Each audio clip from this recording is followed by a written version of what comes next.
Morning. I hope you're doing well. Let me say happy Mother's Day to you in the room and to my mom in Tennessee. She told me when I was a little kid she has eyes everywhere, so if she is watching, happy Mother's Day to her. We're glad you're here today. We're continuing in our series on wandering, and we've seen the last few weeks. Hopefully, if you've been here, you have seen that all of us experience wandering in our life. This is true whether we're a follower of Jesus or not, but certainly as followers of Jesus, we have times and seasons of wandering. And what we mean by that is seasons in our lives where nothing is going the way that we had hoped. It's not going the way that we wanted.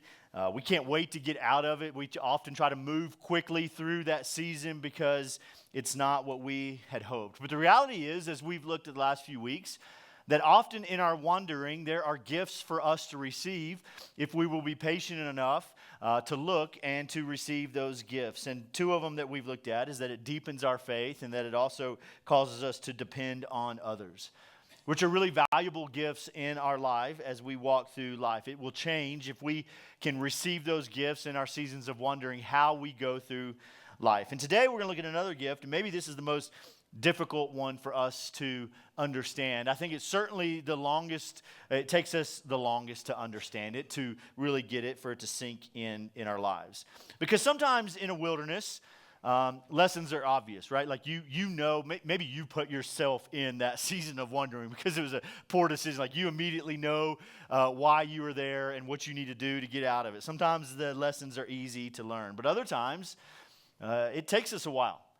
We have to go through this wandering, through this season of being uncomfortable, through this season of pain, and it takes us a while to learn something, and we find ourselves uncomfortable, and we don't necessarily see why. We don't see what's being accomplished. We don't see the plan. We don't see the lesson that we're supposed to learn. It's not always obvious right when we enter into this season of wonder. And so we ask the question over and over, why are we uncomfortable? Why are we in this season? We don't have the answer. We don't understand. A few years ago, I went to a conference. It was a church conference. It was at one of the largest churches in America. It was a really big place. There were thousands and thousands of people there. And so they would have main sessions where we would all sit in an auditorium that seated thousands of people. And then we would break out and go to different sessions based on different topics that we wanted to go to. And you could sign up for these sessions, and some of them were small, some of them were big. And you chose the ones you wanted to go to. Now, I don't know if maybe you've heard the phrase before, there's no such thing as a dumb question. Have you ever heard that before? Anybody else? Yeah. It's not true, okay? And if you go to one of these breakout sessions and they have a question and answer at the end, you quickly realize there's dumb questions. There's really dumb questions. And what I found, this is a 3-day conference, I just kept ending up sitting next to the person who would stand up and ask the dumb question. And because of my proximity to them, I was like, I'm not with this person, I promise. This wasn't my question. He shouldn't be asking this, And so it kind of wore on me. I'm not the guy who asks questions anyways. Just listen. They're going to tell you what you really need. Most of them wasn't even a question. They just wanted to, share their knowledge about the situation, And so it just kept happening over and over. And finally, it was the last breakout session. And these conferences, if you've ever been to them, you're tired at the end because it's just you're learning. It's the very last session. And it was one of the bigger sessions. There were probably 500 or 600 seats in this breakout session room. And the way the room was set up was the front row, it was kind of a fan. There was 5 sections. And the front row in each section was the longest. And it got shorter as it went back till the very back row was 2 seats. That's it, 2 seats. And so I got there about 15 minutes early. And I see this, and I was like, this is amazing. I'm going to sit in the 2-seat row. I'm not going to be next to the dumb question person. I can get out of here, when they start asking the questions. It's going to be amazing. So I sat down, and I'm not making this. There's still 500 empty seats in this place. That's how early I got there. I was just kind of tired. I set my bag down. I get my pen out. I get my notebook out. I'm ready for the session to begin. And a guy comes in, and he walks over. And I promise you, he walks up to me and says, hey, is anybody sitting there? And I just looked up. Now, I understand God's still working on me, and some of you would have been like, come on, man, sit down right here. Let's get to know each other. That's not me in general. It's not me at the end of this 3 days. And I looked at him and stared at him for about 10 seconds, and he stood there with his backpack, and I said, nope. And he starts to sit down, and I said, but I'm going to go sit in one of the other 50 empty rows. And I got up and left and moved somewhere else. And I know, you can judge me for that later.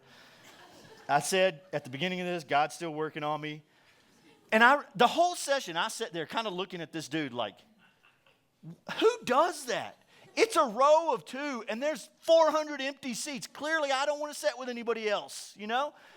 And so I still, to this day, it makes no sense to me. I still laugh about it to this day, but it makes no sense. There were so many other options. He chose to sit next to me. This is kind of the uncomfortable situation we're talking about today, except for more real, that has more impact. Those types of situations where we're in the wilderness, we're wandering, and we just stop often and go, what is happening here? Like, this doesn't make sense to me. I don't get this. And we're going to see this in 2 Corinthians. If you have a Bible, I'd love for you to turn there. It'll be on our screens also. But in 2 Corinthians chapter 11, there's a man by the name of Paul. Paul, if you don't know about him, let me just share this. He wrote a majority of our New Testament. Paul was what's probably the greatest missionary ever. He would travel from city to city. Christianity is just beginning, and he would go and find believers, and he would train them and teach them, and he would plant a church, and then he would leave and go to another city and plant a church there. This is what he did all through the New Testament. And then what we have here in our Bible are letters that he wrote back to those churches, where he was encouraging them, he was instructing them, he was getting on to them, he was teaching them. And so this is a letter that we have that he wrote to the church in Corinth, where he's writing back and giving them some guidance. And in this part of the letter that we're going to look at, it does a couple of things. Since he had left, some new teachers had come around to the church at Corinth here. Remember, Christianity is very new, and these teachers had come in and they had begun to criticize Paul and who he was, and they were beginning to brag about how awesome they were. They were putting Paul down in his teachings and bragging about how good they were. And you know this type of person. You've been around this type of person, right? Where we call them toppers, like they always top your story. Don't look around the room if they're in here, okay? But you know what I'm talking about. Like you're telling a group of people, yeah, man, we had dinner last night, and the waitress gave us a free dessert, and it's all, it was awesome. And they're like, well, we had dinner last night, and they gave us a free dinner, and you're like, oh, okay, that's great, Or, hey, my kid scored a goal yesterday, and they're like, my kid scored 8 goals yesterday. You're like, golly, man, just let me have a moment. That's what these people were. They were topping Paul and who he was, and I'm sure you know someone like that. And so that's what's going on here. And these teachers begin bragging about how spiritual they are and how much better they are than Paul. And so Paul writes this letter back to the church to defend himself, but also to warn about these teachers, not just because of that, but because they were teaching some things that weren't true. And so he begins this letter, and Paul starts bragging about all of the things he's done. Like they have been bragging. Paul hears about it. He's like, oh, well, let me brag about what I've done. But he's doing it in a really sarcastic tone, which again gives me a lot of hope for using sarcasm, okay? So it's in the Bible, so that's why I do it. And so he writes to them. He even stops in the middle of his bragging, and he says, I can't believe I'm saying this. Now, he's acknowledging how ridiculous this is. You can go back and read that in chapter 10 of 2 Corinthians. And after he's done, he finally says, listen, that was my list of things, because we're all putting out there how good we are. But if I'm really going to brag, my bragging is going to be in my suffering. It's going to be in my discomfort. It's going to be in my sorrow and in my pain. And at first glance, that doesn't make sense. Who brags about those things? But it shows them and it shows us that wondering is less about where I am and more about who God is. That's what Paul's trying to get to in this text, is that wondering is less about who I am and more about, or where I am, and more about who God is. And maybe today you are there in that season of wondering. We've all been in it. We will be in it in future times, where we say, why is this happening to me? This makes no sense. Could this get any worse? And so to give some credibility to Paul teaching this, I want to first read in chapter 11, verse 24. Look at his experience in wondering that he says. He says this, 5 times I've received 40 lashes minus 1 from the Jews. I did the math for you. That's 39 lashes. 3 times I was beaten with rods. Once I received a stoning. 3 times I was shipwrecked. I've spent a night and a day in the open sea. Now, this is not like Carnival Cruise Line, like, hey, we're having engine problems. We're going to dock at this island. You guys have fun, all right? This is shipwrecked on an island, literally where there were people considering eating them on this island, all right? This is a rough way of going. This is not a fun day hanging out at sea. I'm hanging on to a log out at sea hoping someone finds me. I'm not Paul, but if I were, I would not take a boat anywhere else. Land trips only. Let's keep reading, verse 26. He says, on frequent journeys, I face dangers from rivers. There's a water issue again. Dangers from robbers, dangers from my own people, dangers from Gentiles, dangers in the city, dangers in the wilderness, dangers at sea, there it is again, dangers among false brothers, toil and hardship, many sleepless nights, hunger and thirst, often without food, cold and without clothing.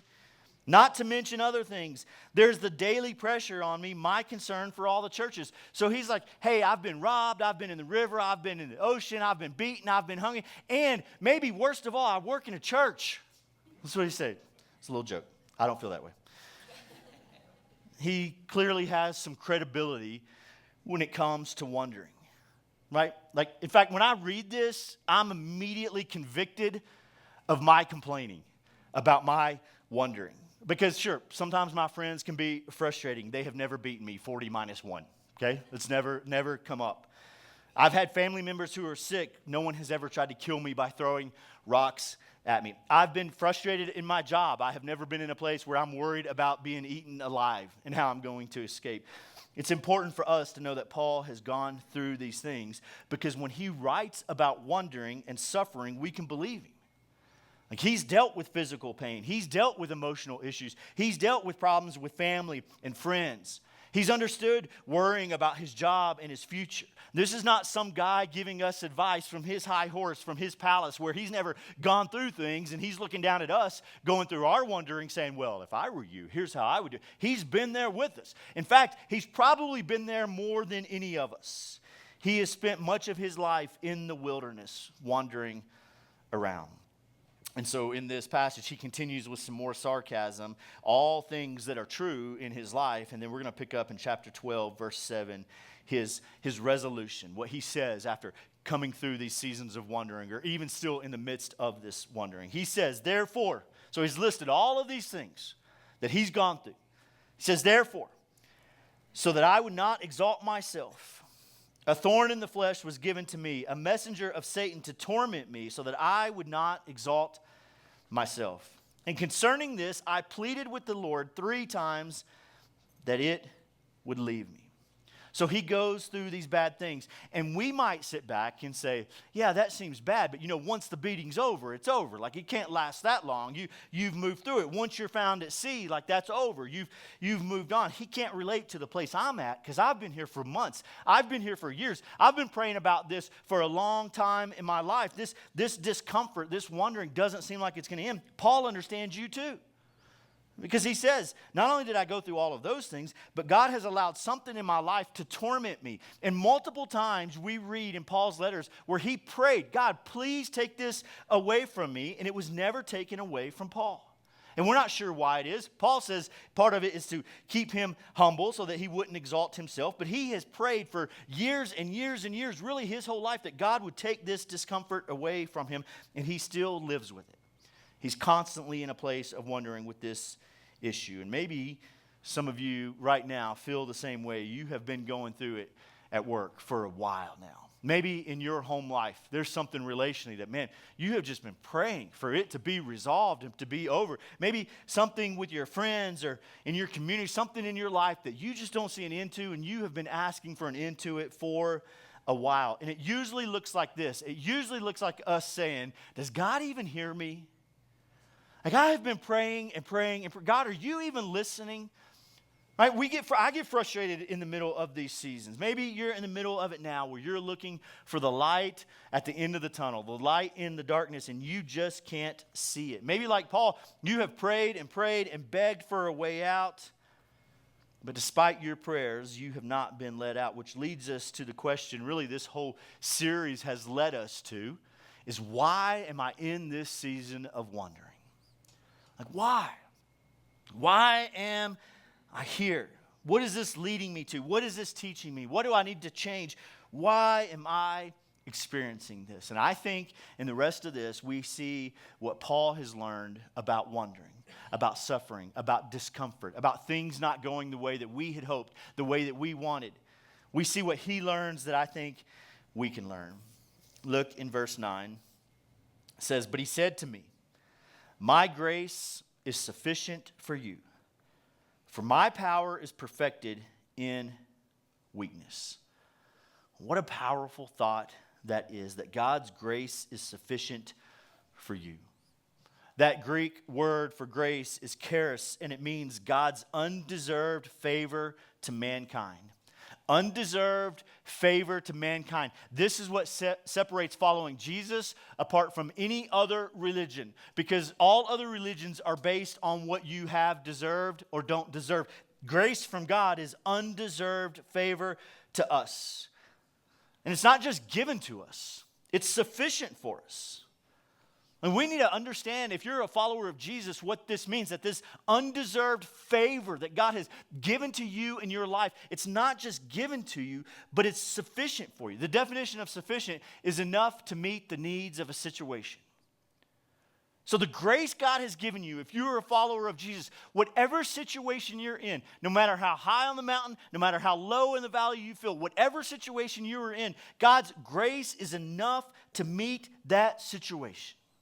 Every single time, even in the middle of your wandering.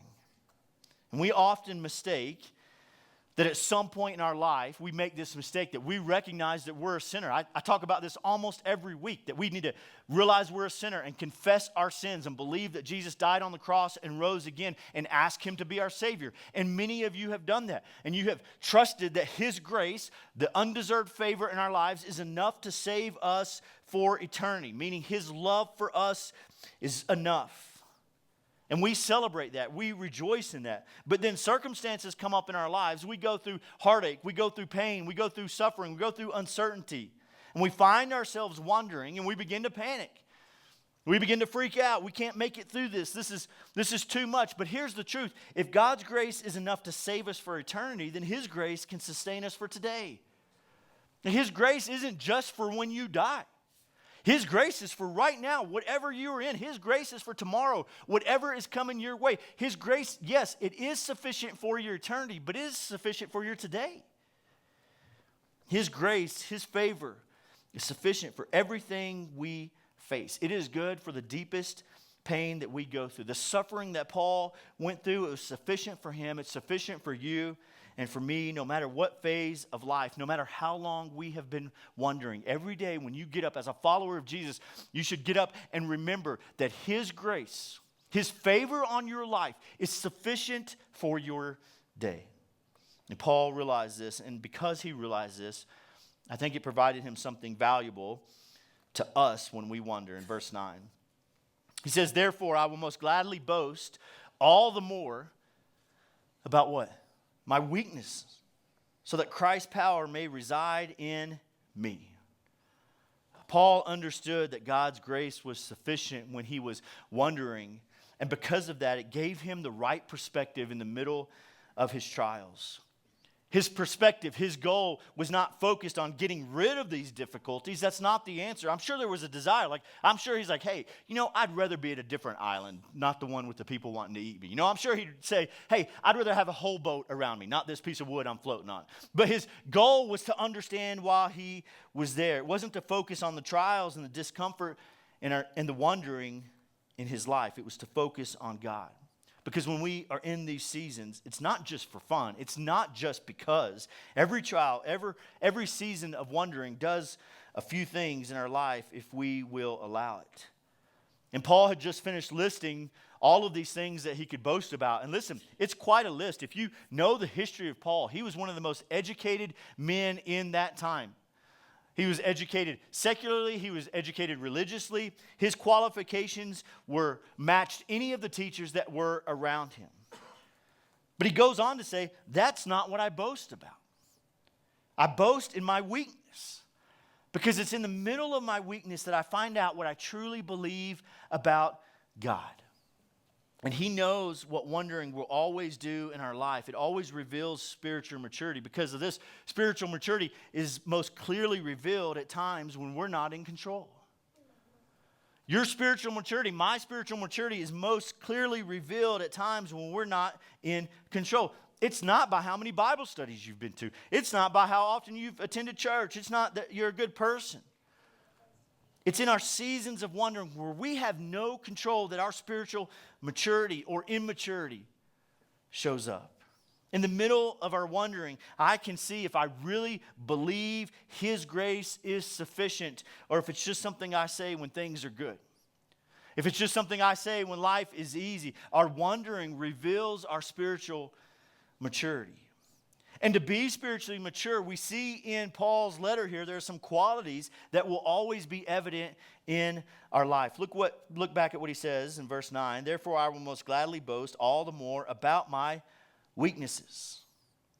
I said a minute ago, Paul is an accomplished guy. He has done a lot. He is well known, but he acknowledges his weaknesses. He doesn't lose sight of the fact that he doesn't have it all together. People from the outside probably would have looked at him and been like, man, what a guy. Like he's a good teacher. He is smart. He's educated, but he realized he doesn't have it all together. He needs God's grace every day. And he didn't have to be, but Paul was humble. And here's the thing about being humble. Humility creates space for spiritual maturity. In your life and in my life, humility creates space for spiritual maturity. You don't have to raise your hands, but have you ever been humbled before? Taken from a place where you thought you had it all together to a place where you're like, I'm not even sure if I got all the pieces to put it together, right? I was in college and I worked at summer camps and I was the camp pastor. It was 10 weeks and it was about 1,000 kids each week, and we were about halfway through the summer. And I did the same messages every week because it was different kids. So every Monday I preached a message. Every Tuesday it was, for all 10 weeks. So halfway through, I've done this message 5 or 6 times. Like, I got it down. I'm crushing it. I feel like life is good. And we would give the counselors who came with the students, we'd give them a survey at the end of the week to fill out about how the week went. And it was those little bubble dots, like how was the food, good, not good, very good, best I've ever had. You fill in the dot. And how was recreation? How was the sleeping arrangements? All of that stuff. And there was probably 10 bubble questions. And at the very bottom, there was a place for comments. You've seen one of these surveys before. Place for comments. 6 weeks in, camp's going good. I feel like, hey, I'm probably going to have my own TV show preaching one day because I'm crushing it. And we get a survey, and this is what it said in the comments section. It said, and this is all it said, I've heard better speakers. Double exclamation mark. Not a period, not a comma, but keep trying. Double exclamation mark. And what makes it worse, they didn't fill out anything else on the survey. They didn't scribble in one bubble. The only thing this grown-up wanted me to know was that I've heard better speakers, right? And the staff, for the rest of the summer, I would show up to my room. I would get ready to preach on the podium. They copied 1 billion copies of that survey, and they taped it everywhere. Everywhere I went, I'd get up to preach. It'd be taped. It'd be like, I've heard better speakers. Like, thanks, guys. Appreciate that, On my room, I'd crawl into bed at night. On my pillow would be one. They did it to me all summer. Right? I was taken from a place where I thought things were good to a place of humility. Seasons of our life can be humbling. Wondering is one of them. But even in our wondering, humility does not come easily. Admitting that our way is not best isn't natural. Admitting that we can't figure everything out, that maybe we should rely on somebody else, that takes humility. And when we're wondering and we're uncomfortable and we don't have all the answers, we have the opportunity to walk in humility. Which is always, listen to me, walking in humility is always a step towards spiritual maturity. And it's actually a beautiful progress for followers of Jesus. Wandering leads us to an opportunity for humility, and then humility does something for us. It opens the door for the next step of spiritual maturity. He says, therefore, I will most gladly boast all the more about my weaknesses so that Christ's power may reside in me. See, in our wondering, we are invited into a place of humility, and it opens the door for maturing because humility enables submission to God. When we humble ourselves, we are opening the door to submitting to God. Humility sets the table for us to submit our lives to God. Sometimes as I read Paul's story, I wonder if he was not the greatest missionary in the world because he lived from season of wandering to wandering. He was always dealing with something uncomfortable in his life. He was always dealing with something that was stressful to him. This has never happened to me, but I imagine if you're floating in the sea, clinging to wood, you probably get closer to God. Like your pride and your arrogance probably goes away. And that's good because pride and arrogance is always a hindrance to submission to God. Right? When we say, I've got this, or this doesn't apply to me, or, my plan is good, or, hey, I've heard you, God, in this area, but in this area of my life, I'm going to take care of it. This always pushes us away from God. And when we find ourselves in a situation where we're a little afraid, where we're a little worried, we're not understanding why things are like they are, we find ourselves uncomfortable, we seem to turn to God. Not just to help, but to renew a relationship. That's when people start reading their Bibles more. That's when people start praying more. That's when people start coming to churches. Hey, something's crashing in my life, and I'm turning back to God. Why? Because they're humbled. And then they open their minds to submitting to Him, to spending time with Him. And then we find out that our love for Him, our faith in Him is often renewed. It's often in our wondering that we have the opportunity to submit our lives to God so that His power can take control. And when we walk in this humility, when we submit to God's power and His plan, and we find ourselves wondering differently, when we do it with humility and we begin to submit our lives, we begin to wonder the way that Paul had been wondering. And it really is amazing because look what he says in verse 10. So I take pleasure in what? Weaknesses. I take pleasure in weaknesses. Have you ever said that? I've never said that in my life. I don't even want you to know what my weaknesses are. And Paul says, I take pleasure in my weaknesses, my insults. I don't take pleasure in my insults. I want to fight you when you insult me.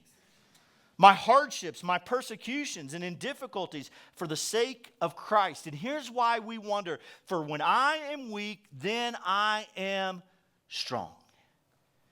And Paul says, in weakness, when you've got difficult times in your life, in your relationships, when life is hard, when physical discomforts, when all of these areas of wandering are around, he says, I can be content. I can take pleasure in those because I'm at peace when I am weak. When I am weak, because then I can show the grace and strength of Jesus. And when I am wondering, I can say what brought me through this is Jesus. And this is so powerful for us to think about. Because you know what that does to our wondering? It makes it all about God. We said it at the beginning, my discomfort's more about God than it is about me. It makes our lives about God, which is the way it was supposed to be. If I believe that, if I truly believe that, then my wondering looks different because now my wondering is about God and not just about me. And really, God doesn't call us to wonder or not wonder. That's not ultimately the call that God gives. Certainly we do, and we see in Scripture where it appears that God is calling people to wonder. But really what He's calling us to do is trust Him. That's the call. It's not to suffer, it's not to wonder. The call is to trust Him. But to trust Him both when things are good and when things are bad. We're unafraid to put ourselves in situations because we trust Him so much, so we're unafraid to put ourselves in situations that if He doesn't show up, then we're in trouble. We say, no, I trust you, God. I trust that you are who you say you are. He calls us to truly believe that any situation we find ourselves in, both the comfortable and the uncomfortable, is all about His grace that He gives us each day. Which means that the reality is we don't wonder to prove who we are. We wonder so God can prove who He is. We don't wonder so that we can prove who we are and what we're made of and how we're tough and how we got the strength and how we're going to make it. We wonder so that God can prove who He is. Your discomfort is more about God than you. He will always show up when we wonder. And so it's in our wondering that we receive a gift of spiritual maturity. I hear this all the time from people. Man, Michael, I just want to go deeper. I just want to go deeper. This happens in our wondering. You want to go deeper? That's a dangerous prayer. Welcome to the wilderness. That's what's going to happen. God's going to say, see that desert? Start walking. We grow deeper in our wondering. James later, who's the brother of Jesus, who was a leader in the early church, he would echo this. He would summarize Paul's statements. And he says this in James 1. Consider it what? Great joy. Like I think of things that I consider great joy. What he's about to say doesn't fall on the list normally. He says, consider it great joy, my brothers and sisters, whenever you experience various trials. That could be said seasons of wondering.